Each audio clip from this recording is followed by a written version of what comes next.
E da polícia? Sim, polícia militar. Oi? Alô, pode falar. O meu marido tava me espancando. Quem? O meu marido. Polícia militar. Tá dando briga aqui em casa, meu pai, ele quer bater na minha mãe. Ele tá ameaçando colocar fogo na casa. Se vem rápido, pelo amor de Deus. Ele tá ameaçando minha mãe. Por favor, eu preciso de ajuda. O meu namorado tá me agredindo. Agora eu preciso de ajuda. Se você encontrar no meu celular, vai ser pior. Tô te avisando. Certo? Ele mora perto do bebê. Polícia militar. Boa noite. Boa noite. É a polícia militar? Polícia militar. Eu preciso de uma viatura com urgência. Por favor, meu marido entrou em dia agora, quase me matou dentro da minha casa. Ele tentou lhe agredir? Me agrediu, ele quase me matou.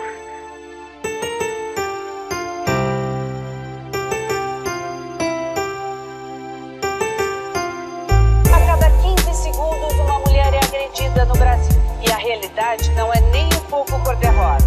A cada ano, 2 milhões de mulheres são espancadas por maridos ou namorados. Bom, o Brasil vem de uma cultura que naturalizou a violência contra a mulher durante muitos anos. É um processo histórico e cultural que vem desde a época do Brasil colônia, né, quando vigoravam as ordenações filipinas. Na época do Brasil colônia, o homem, por lei, ele tinha o direito de aplicar castigos corporais na mulher se ela estivesse suspeita de adultério. Isso estava na legislação daquele período. Isso forma uma cultura.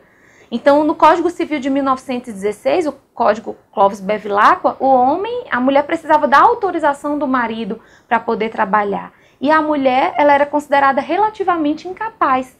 Isso só termina no direito, no ordenamento jurídico brasileiro, com o Estatuto da Mulher Casada, que vem em 62. Ou seja, historicamente é muito pouco tempo. Nós só conseguimos o direito ao voto em 1932. Então, existe uma desigualdade histórica que naturalizou essa violência, essa desigualdade, essas relações assimétricas entre homens e mulheres. O jovem de 21 anos matou a ex-mulher com 5 facadas após uma discussão por ciúmes no condomínio Porto Rico, em Santa Maria. O casal já estava separado há 1 ano.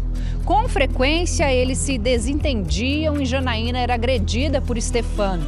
Várias ocorrências de Maria da Penha já haviam sido registradas. No último sábado, a briga terminou mal.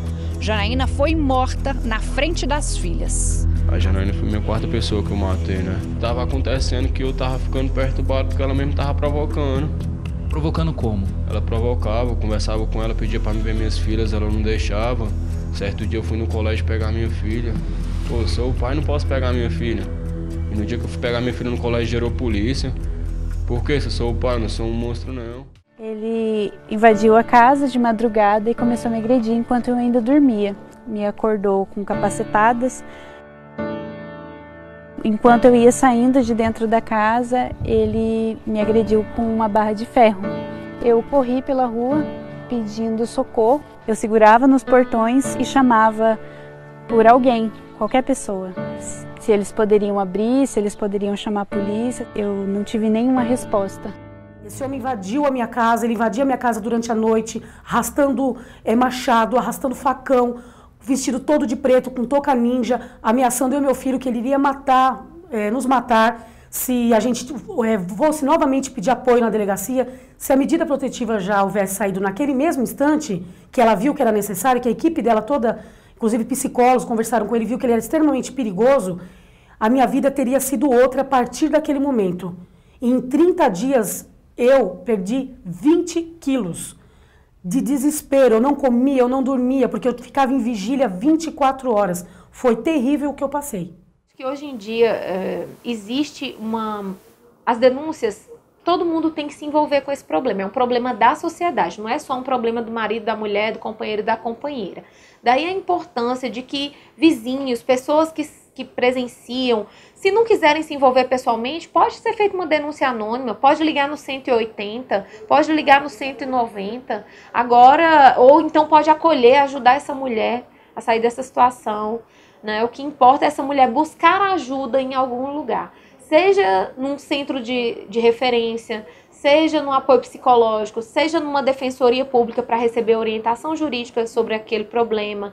Mas é importante que ela peça algum tipo de ajuda, ainda que ela não queira num primeiro momento registrar uma ocorrência, que ela procure algum serviço especializado para buscar ajuda, para conseguir, enfim, reconhecer, sair daquela situação, se fortalecer.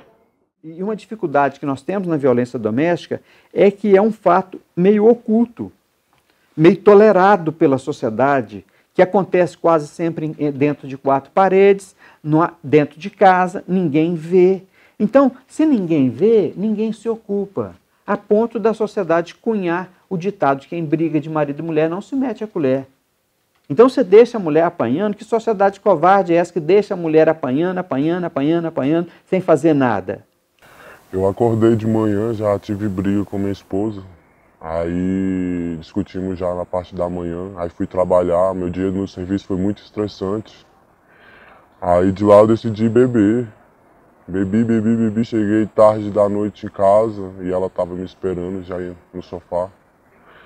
Aí ela veio falar alto comigo e no momento que ela começou a falar alto comigo, eu também já comecei a falar alto com ela e ela tentando ser mais que eu nesse momento e eu já estava meio alterado, já sem reação, já dei um tapa nela e ela veio pra cima e eu tava com a faca na cintura.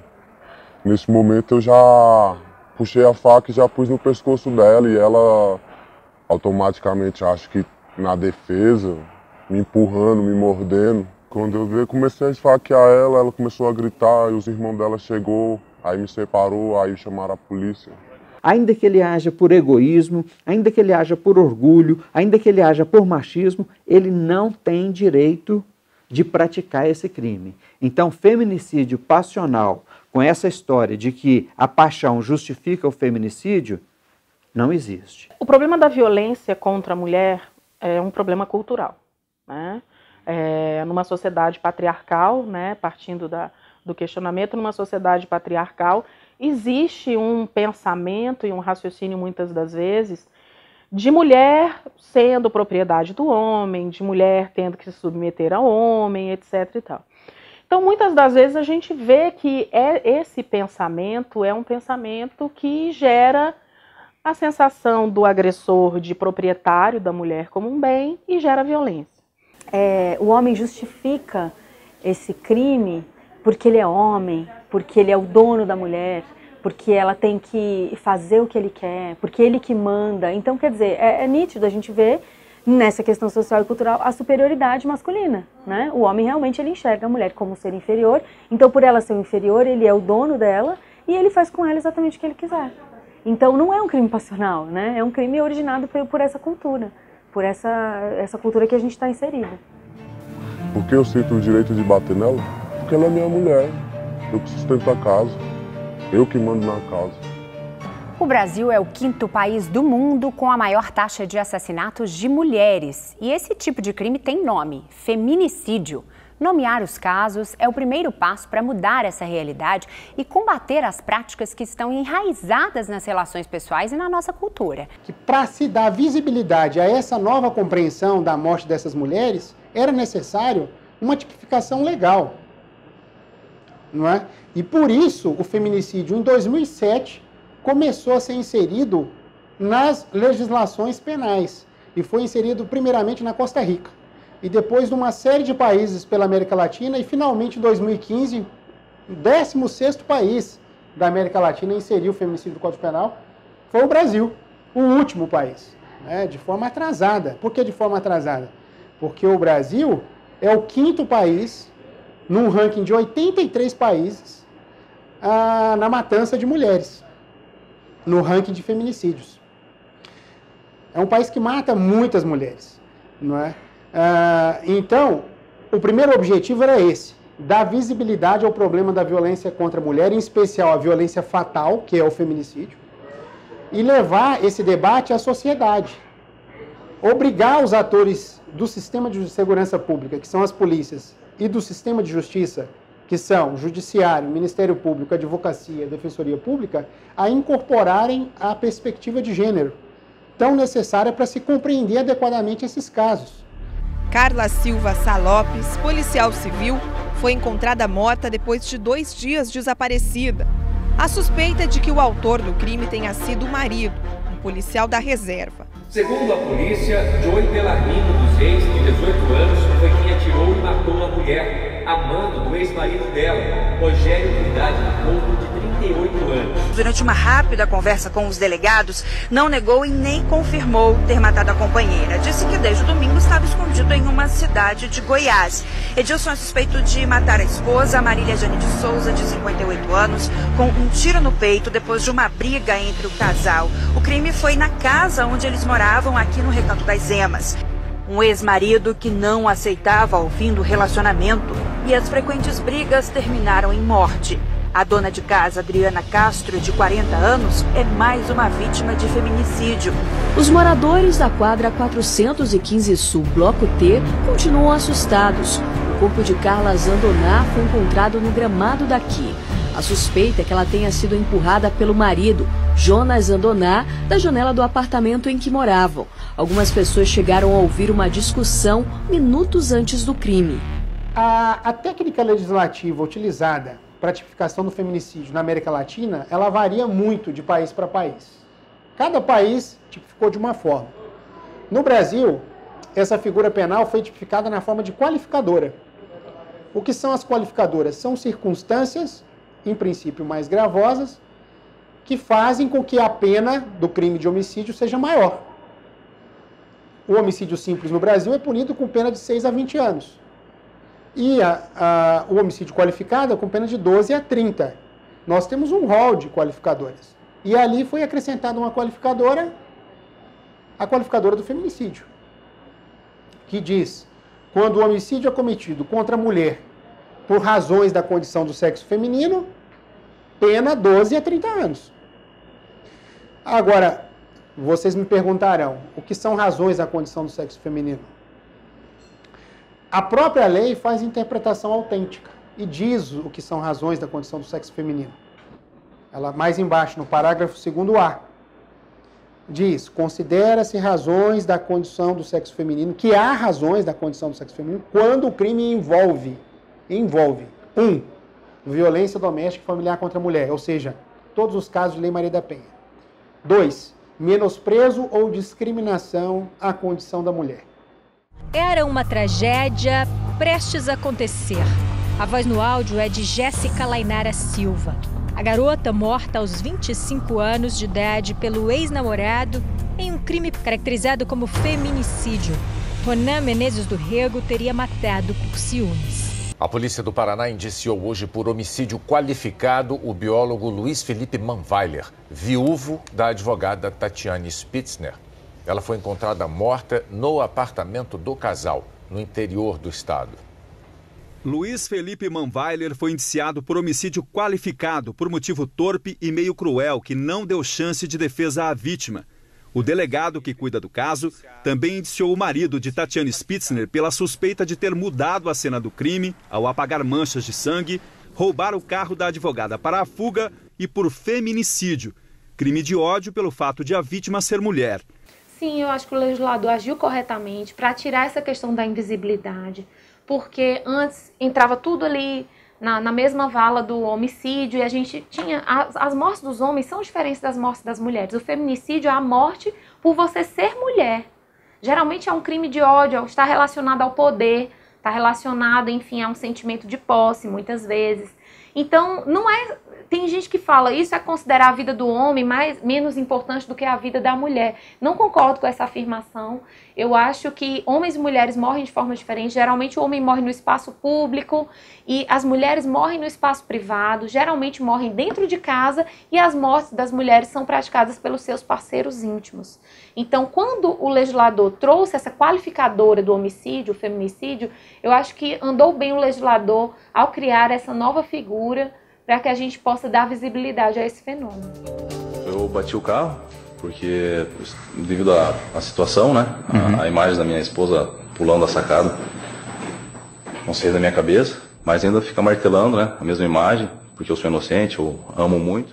Porque nós precisávamos de uma figura penal para que, quando o promotor chegue ao tribunal do júri ou o advogado, não fique falando que o sujeito matou por amor, que não foi por amor. Ou por um momento de loucura. Não foi um momento de loucura, não é? É um modelo de masculinidade que esse homem exerce, ancorado no machismo, e que torna ele dono de si e dono dela da vítima. Tanto que, em muitos casos, ele assassina a mulher e se mata na sequência. Né? Então, essas características típicas da violência de gênero, como sentimento de posse, né? O ciúme exacerbado, o sentimento de controle, né?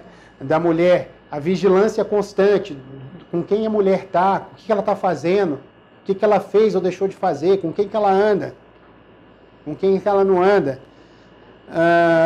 E por aí vai. Características que retiram da mulher o que nós, homens, já temos há muito tempo, que é liberdade. Pela minha experiência, existem agressores que obedecem à lei. Mas a gente sempre vai ter casos de agressores que, para eles, não vai fazer a menor diferença uma medida protetiva. Eles não têm medo de serem presos, eles não têm receio de serem punidos, de serem sancionados, aquela ordem de um juiz dizendo não pode chegar perto, não pode falar, não pode frequentar os mesmos lugares, infelizmente para algumas pessoas não tem o menor efeito. E aí é quando a gente vê esses casos que aparecem na mídia, que acabam chamando a atenção, de, apesar da vítima estar com a medida protetiva, de o agressor chegar até ela e acabar matando. A medida protetiva que teve foi de 200 metros, só que eu não consigo respeitar porque eu amo ela. Ela é minha mulher e eu vou sempre atrás dela. Quando a mulher depende financeiramente, muitas vezes ela não denuncia porque fala, e se ele for preso, para onde eu vou? E se ele perder o emprego por causa da minha denúncia, como é que eu vou sobreviver? Como é que eu vou sustentar meus filhos? Claro que essa é uma questão muito importante que passa na cabeça da mulher, mas eu também queria registrar que mesmo mulheres com independência financeira, mulheres com autonomia e em altos cargos e com cargos de status também sofrem violência. Então é uma violência que atinge ricas e pobres, mulheres com instrução e sem instrução, é uma violência que atinge toda a sociedade. Então não é um crime que ocorre só entre pessoas pobres ou menos esclarecidas ou que não tiveram estudo. Isso não se dá na prática, a gente vê que isso atinge todas as mulheres, mas é óbvio que quando uma mulher depende financeiramente do seu agressor, fica mais difícil para ela romper com o ciclo da violência. É mais difícil para ela sair dessa situação de violência. Exatamente por causa da dependência econômico-financeira. Daí a importância de políticas públicas de Estado que façam a capacitação profissional dessas mulheres, que insiram essas mulheres no mercado de trabalho, que ofereçam mecanismos para que essa mulher possa, por exemplo, ter vaga na creche para poder ir trabalhar, ou que ela possa se capacitar, que ela possa conseguir sua autonomia financeira para conseguir romper o ciclo de violência. Em nome de Deus, não tenham medo. Se vocês tiverem que morrer, vocês vão morrer denunciando ou não. Pensem em vocês, pensem nos seus filhos. E lutem, façam como eu estou lutando e como outras também. Não tenham medo de denunciar. Vão à luta, em nome de Deus, por vocês e pelas crianças que estão com vocês também. A cada 2 horas, uma mulher é assassinada no Brasil. Em 2017, 4.473 mulheres foram vítimas de homicídio. Destes, 946 casos se enquadram como feminicídio, um crime de ódio motivado pela condição de gênero, ou seja, é o assassinato de uma mulher simplesmente pela condição de ser mulher. O Brasil ocupa a 5ª posição entre os países com maior índice de feminicídio. E a realidade pode ser ainda pior, pois mesmo com altos índices expressos, as estatísticas ainda não apontam sua real dimensão.